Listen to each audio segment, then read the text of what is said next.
Hola estimados amigos y hermanos que nos ven en los diferentes medios sociales. Soy el pastor Guillermo Romero, pastor de la Iglesia Bautista Esperanza. En esta oportunidad queremos saludar a todos los miembros de nuestra iglesia. Estamos muy contentos de oír las informaciones que dan, que por lo menos la mayoría están bien, están trabajando. Y oremos siempre al final de la reflexión. Vamos a estar orando.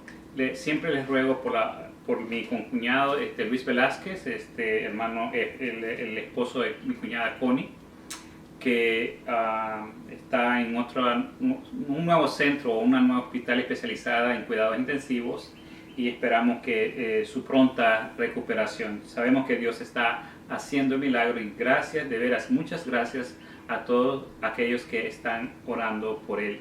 También les ruego sus oraciones por el hermano Mario Robles. Él tiene problema del hígado, está en trámite de una posible trasplante para él, así que oramos por él. Es un señor ya mayor y tiene que tener mucho cuidado con lo que está pasando de la pandemia. Y oremos en esta mañana o en este tiempo quizás por el hermano y el sobrino de nuestra hermana Norma García. La hermana Norma y nuestro hermano Marvin han sido unos hermanos que siempre nos han apoyado en las diferentes actividades que hemos tenido en la iglesia. Siempre han estado en contacto y le agradecemos mucho a la hermana Norma y al hermano Marvin por estar pendiente de nosotros. Y en esta mañana yo les ruego por orar por su hermano que está en Costa Rica y su sobrino. Así que ellos están con cáncer y sabemos que Dios puede hacer la obra. También les ruego sus oraciones por los hermanos Lemos. Hermano Roberto, ya me decía él que ya no tiene nada, ni un síntoma, que está bien, pero tiene que esperar los 14 días establecidos por los protocolos de salud. Y la hermana Ana igual está mejorando poco a poco también. Así que gracias a Dios, pues a ellos no les dio muy grave, no les dio muy fuerte el COVID-19. También oremos por la situación del país.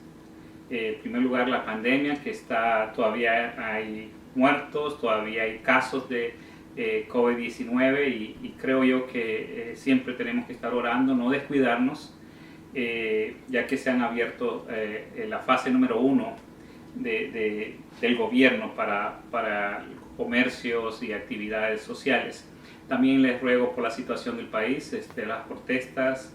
Es obvio que hay protesta, hay sentimientos encontrados, y yo creo que lo mejor que podemos hacer como creyentes es orar por la familia y buscar la unidad del país. Realmente lo que ha hecho grande a este país de Estados Unidos ha sido su unidad, y obviamente su nombre lo dice, Estados Unidos, ¿verdad?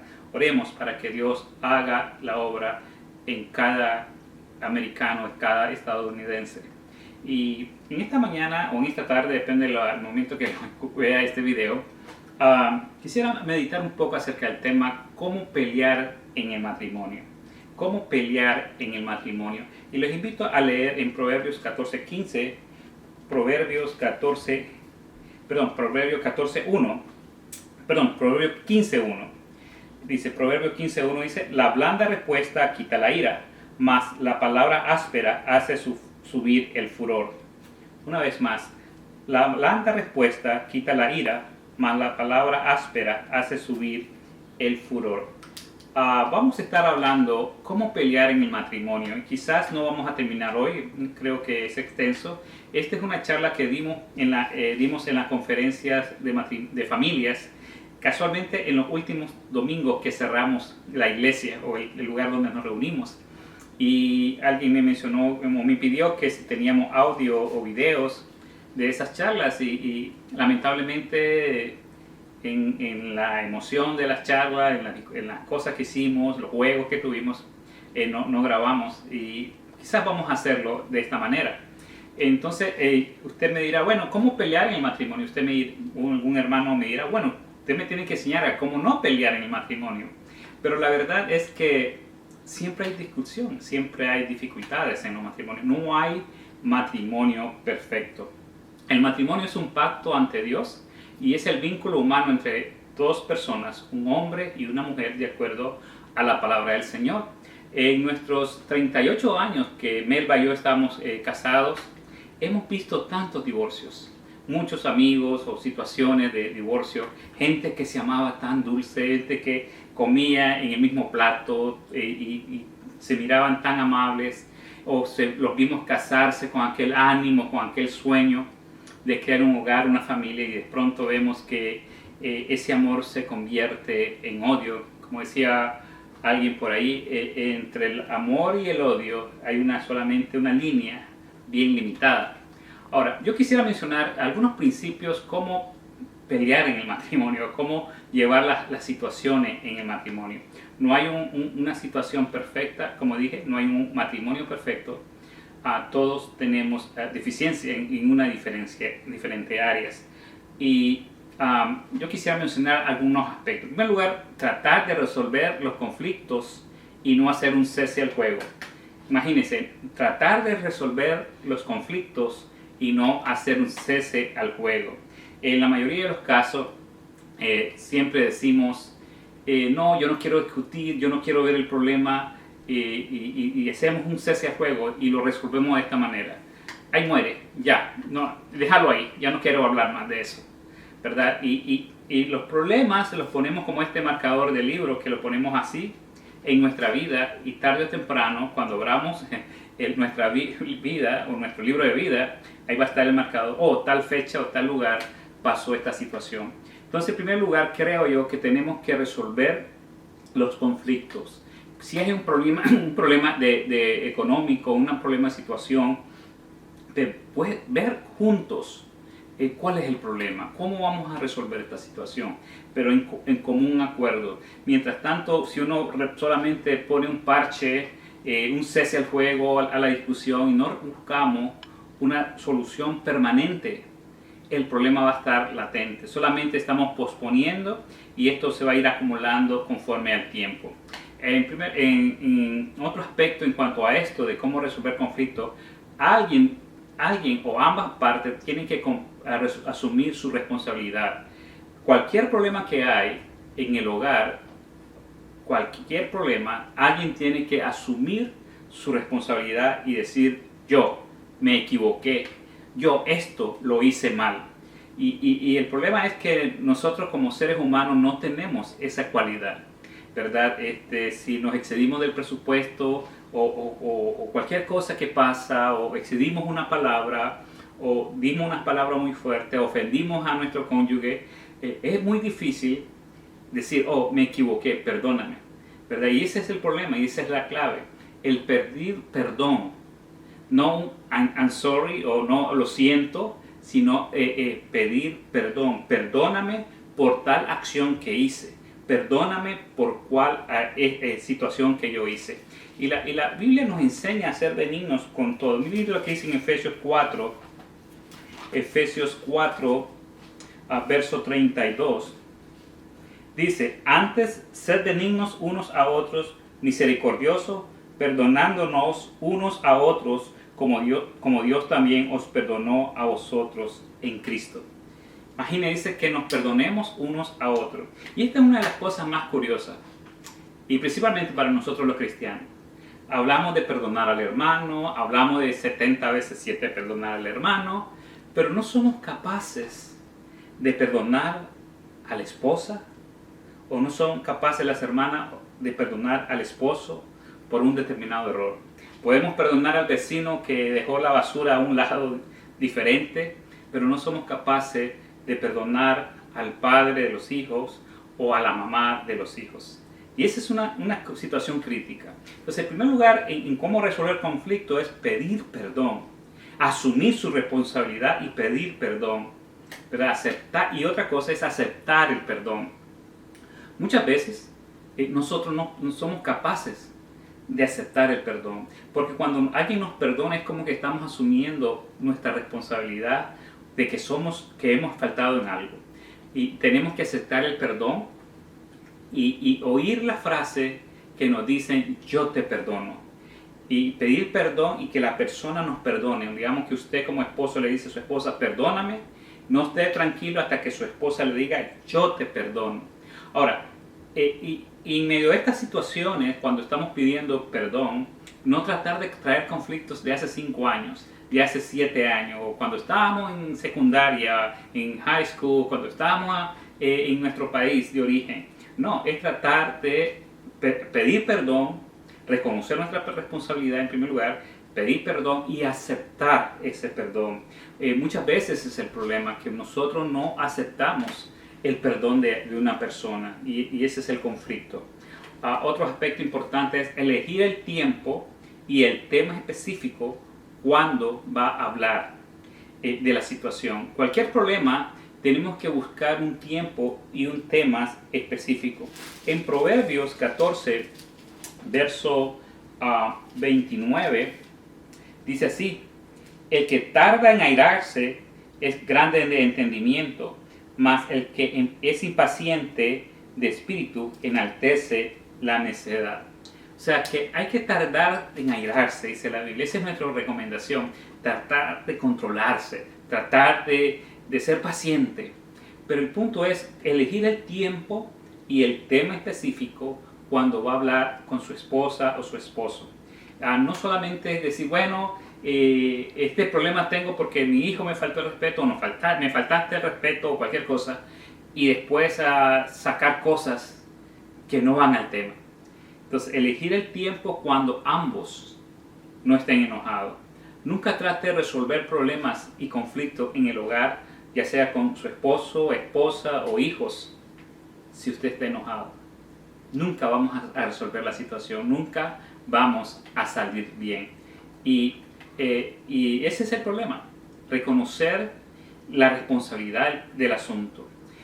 Muchos de nosotros, por decir todos, incluyéndome a mí, no reconocemos nuestros problemas. Si alguien le dice, tú cometiste tal error, comenzamos a dibujarla y hacerla de una manera bonita para disfrazar nuestro error. Lo que he visto a través de los años con líderes cristianos, pastores, a hermanos, amigos, a través de mi vida, es que cuando alguien comete un error, comenzamos y juzgamos. Pero cuando nosotros cometemos el error, decimos, oh no, es que yo cometí esta falta, pero es porque yo tenía tal cosa.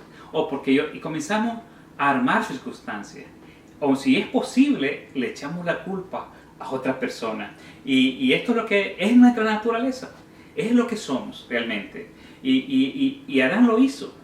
En Génesis 3:12, ¿qué hizo Adán cuando él comió el fruto y vino al Señor? Dice, que en vez de decir, Señor, perdóname, te desobedecí. ¿Qué hizo Adán? Dice, la mujer que me diste me hizo comer el fruto. ¿No? Como que esto no nos suena a algo parecido a muchos de nosotros, ¿verdad? Nunca asumimos nuestra responsabilidad, y es por eso tener cuidado. Otro aspecto importante, en cuarto lugar, es no deje que se ponga su enojo, el sol se ponga sobre su enojo. Este es un versículo que nosotros mucho lo usamos en conferencias de matrimonios o consejería matrimonial. Melba y yo acostumbramos compartir este versículo con los matrimonios porque podemos hablar de 1 Corintios 3, el amor es sufrido, esto y lo otro, pero aquí en este versículo podemos encontrar la clave de muchas cosas. Leamos en Efesios 4:26. Efesios 4:26 dice así: airaos, pero no pequéis, no se ponga el sol sobre vuestro enojo, ni deis lugar al diablo. Dice airaos, o sea, te vas a molestar, es ok, pero no peques. No pequéis, dice. No se ponga el sol sobre tu enojo. ¿Qué quiere decir esto? Que no dejes que llegue al otro día enojado. Y esta es una práctica, y ya lo he mencionado creo en algún video de estos y en la iglesia, es que busque cómo no dejar su enojo se acumule. Los sentimientos reprimidos producen resentimientos, y los resentimientos producen amargura. Y lo triste de un ser humano es estar amargado. Es por ello que usted busque cómo resolver su enojo, su situación. No deje que el día pase sin decirle a su esposa, mírame, no me gustó esta manera que actuaste. O viceversa, la esposa le diga a su esposo, mira, creo que aquí me faltaste el respeto, no me sentí bien con esta respuesta, o cualquier situación en el matrimonio, cualquier problema o enojo, una frase maldicha, hay que aclararla siempre y no ir al cuarto o a la alcoba enojado, tratar de resolverlo antes y también, y como he mencionado anteriormente en otras charlas en la iglesia, que siempre hay que orar juntos. Entonces, ¿cómo vas a orar con tu esposa? Juntos, si están enojados, ¿verdad? Entonces, los sentimientos, como dije anteriormente, reprimidos producen resentimientos, los resentimientos producen amargura en el corazón.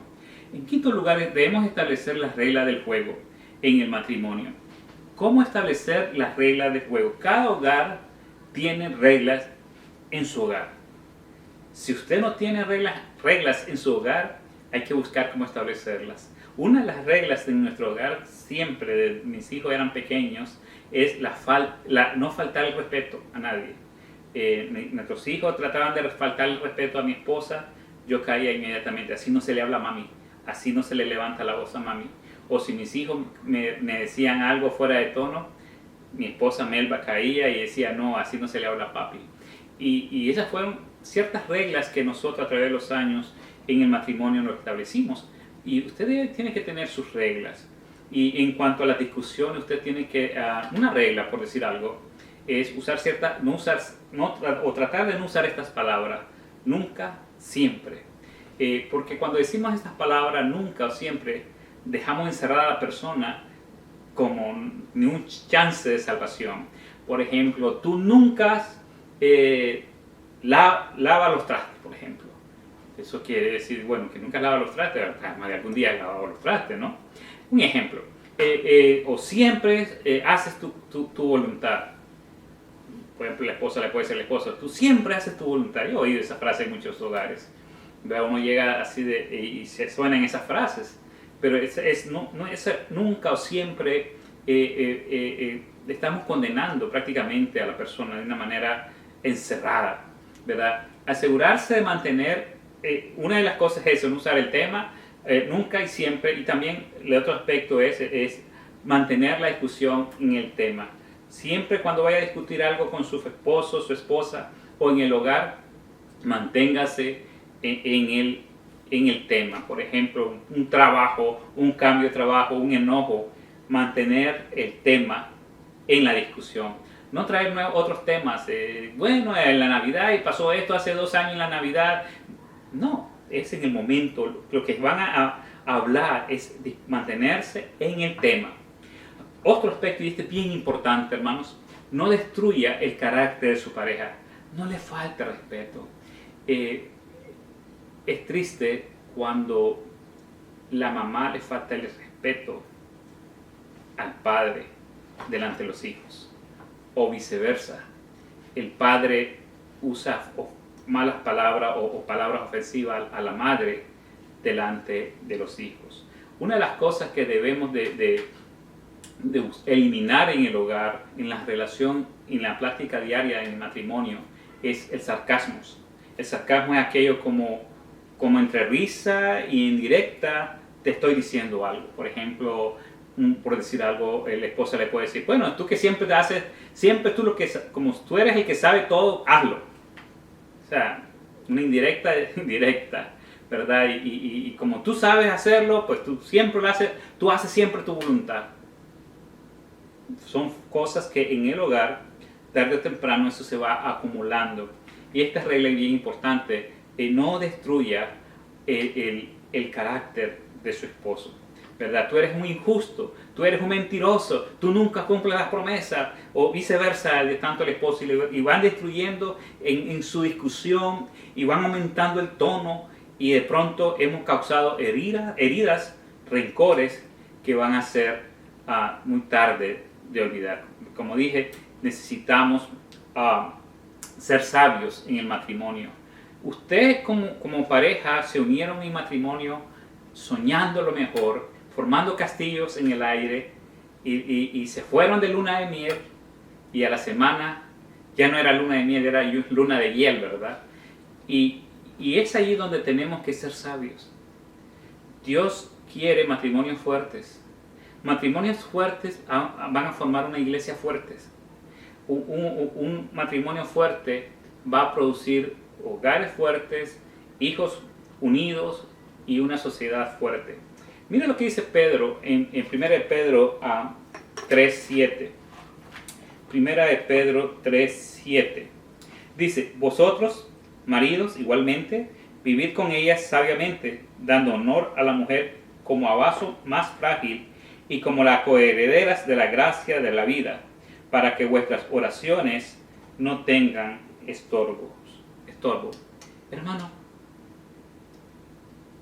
si usted quiere que su oración quede y vaya al trono de la gracia del Señor, de Dios, resuelva la situación con su esposa. Hermano, si usted quiere que sus oraciones no vayan más allá del techo, arregle su relación con su esposo, si hay discusión o hay discordia. Porque dice la Biblia que cuando hay discusión, cuando no todo está bien en el hogar, nuestras oraciones tienen estorbo. Y recuerde, no hablar enojado con su pareja. Proverbios 17:14 dice, el que comienza la discordia, o sea, el pleito, es como quien suelta las aguas. Deja pues la contienda antes que se enrede. O sea, hay que tener cuidado en el hogar. El hogar es lo más precioso, para mí es lo más valioso que hay en la vida. Y como dije anteriormente, necesitamos formar hogares fuertes. Dice la Biblia en Efesios 4:31, quítense de vosotros toda amargura, enojo, ira, contienda, maledicencia y toda malicia. Quitemos toda raíz de amargura en nuestro corazón. Cuando estamos enojados, perdemos el control, decimos palabras que quizás nunca habremos dicho, enojados, y comenzamos a herir y crear conflicto. Muchas veces, o muchos problemas, en realidad no son tan graves, pero las palabras con enojo, con las palabras con enojo, podemos hacer heridas irreparables. Recuerde, muchas veces el problema no es tan grave, pero con nuestra ira, con nuestra contienda, nuestro enojo, vamos a hacer heridas grandes en nuestro hogar. Y recuerde, cuando algo se ha sido perdonado, no lo traiga de nuevo. Bórrelo, así como han sido borrados nuestros pecados. Y recuerde, trate de mantener control en su hogar, vivir bajo ciertas reglas. Resumiendo, no usar palabras que nunca me quieres, nunca hace esto, o tú siempre haces tu voluntad, el sarcasmo. Mantenerse en el enfoque en la discusión, mantenerse en el tema, no destruir el carácter del cónyuge, ¿verdad? Y por último lugar, tenemos que buscar ayuda espiritual. Hay momentos que ya no se puede. Y leamos en Proverbios capítulo 24, 3. Proverbios capítulo 24, 3.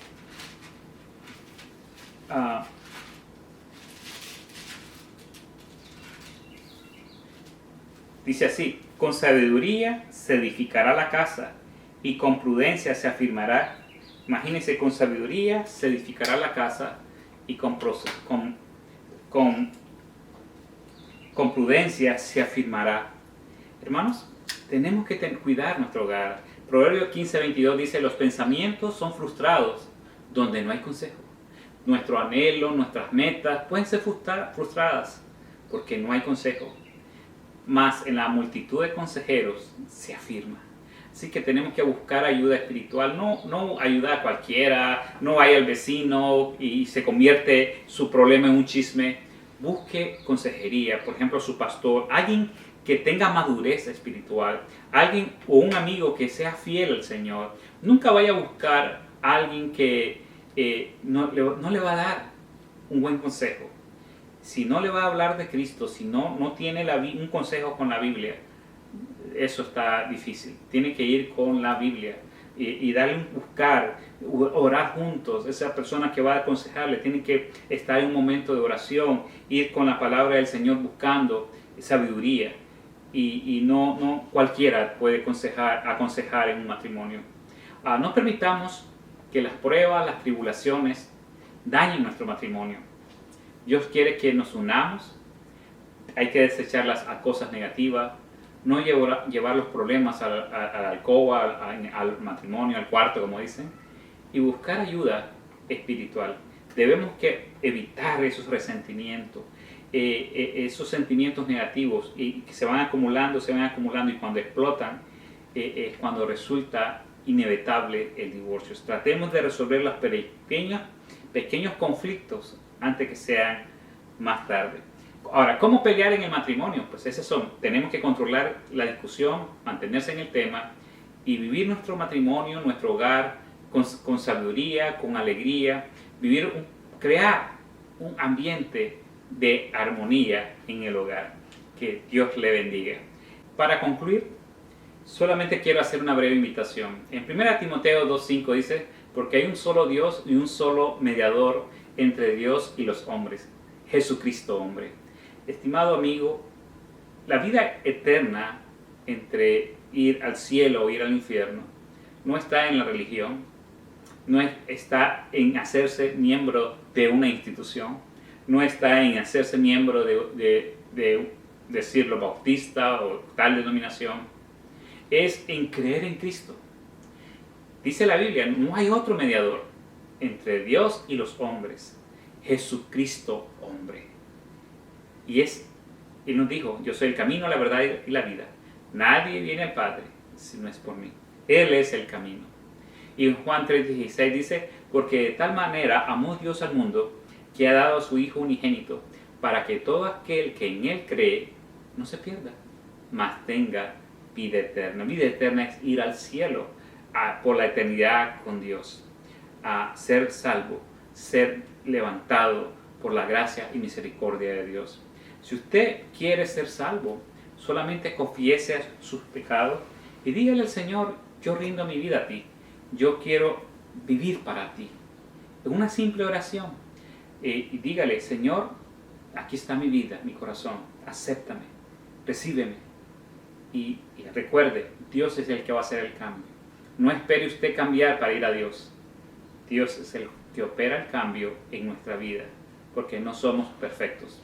Y otro aspecto, en otra invitación quiero invitar a los hermanos que se han apartado del Señor. Estimado hermano, quizás usted sirvió en la iglesia, cantó en un coro, quizás tocaba el piano, quizás a lo mejor predicaba, enseñaba en la escuela dominical. Recuerde esos momentos cuando iba todos los domingos a la iglesia con aquel ánimo, pero algo falló en el camino. Quizás un pastor le falló, quizás un diácono, un líder, y se enfrió y se fue quedando en la vera del camino. Yo le digo y le invito, regrese. Si le han fallado, sí le han fallado. Si le van a seguir fallando, siempre donde vayamos, mientras haya un líder que sea hombre, pecador, igual que usted y que yo, le vamos a fallar. Pero Cristo no le va a fallar, Dios no le va a fallar. Regrese al camino. Usted sabe lo que tiene que hacer. Ore al Señor, pídale perdón al Señor y busque una iglesia o regrese a su iglesia para servir mejor a nuestro Dios. Y en conclusión, vamos a orar. Y quiero una vez más orar por los hermanos Luis Velázquez, los hermanos Lemos y vamos a orar. Señor y Padre Santo, muchas gracias, Señor, por este momento en el cual, Padre, oh Señor, no importa en qué día estamos, para ti el hoy es mañana o mañana es hoy, no importa, tú estás en la eternidad. No importa en qué lugar estemos, si estamos en un local de iglesia o estamos en nuestro hogar. Oh Señor, qué bello es hoy saber que tú estás aquí, Señor. Padre, te rogamos por Luis, porque, Señor, es un siervo tuyo. Él tiene un corazón para ti, te ama.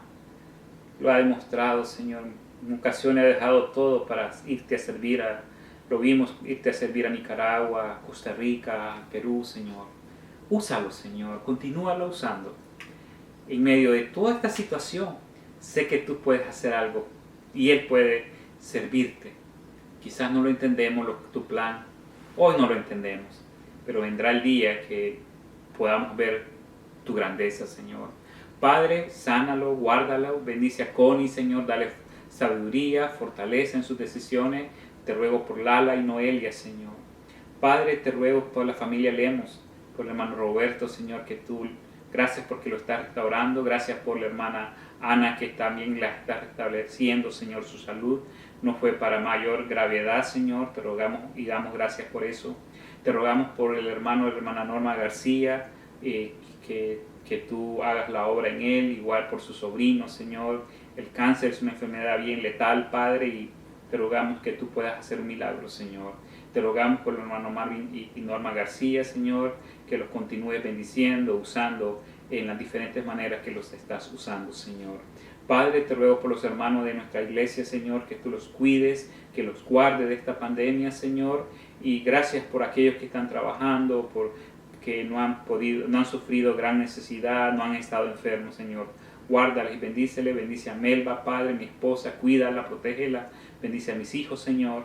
Te ruego también por la situación de este país, que tú des sabiduría a los gobernantes, Señor, y que pronto pues a estas protestas pues siempre puedan ser pacíficas, y entendemos la situación, Señor, que ha pasado, Señor, de violencia, y te rogamos que tengas compasión con los seres humanos, Señor. Bendigas a este país, Señor, y te rogamos que protejas, Padre, a aquellos que protestan pidiendo justicia, Señor. Guárdales, bendíceles. También te ruego, Padre Santo, que nos guardes de esta pandemia, Señor, que pronto bendigas al mundo con una vacuna, Señor, con un remedio, y bendice a los presidentes de todas las naciones, Señor, que están lidiando con esta situación, Señor, que tú les guardes, Señor. Gracias por todo, Padre. Gracias. Te rogamos por Centroamérica, que hay inundaciones, Señor. Que guardes allá, Señor, El Salvador, Nicaragua, Guatemala, que están pasando por tormentas, Señor, y huracanes, no sé. Pero sé que hay inundaciones, Señor. Guárdales, bendíceles. Padre, gracias que podemos descansar en ti, Señor. En Cristo Jesús te damos gracias. Amén. Estimado amigo, hermano, gracias por estar con nosotros. Gracias por su tiempo. Que Dios le bendiga y nos vemos en la próxima. Y recuerde, Dios le ama y nosotros también. Gracias.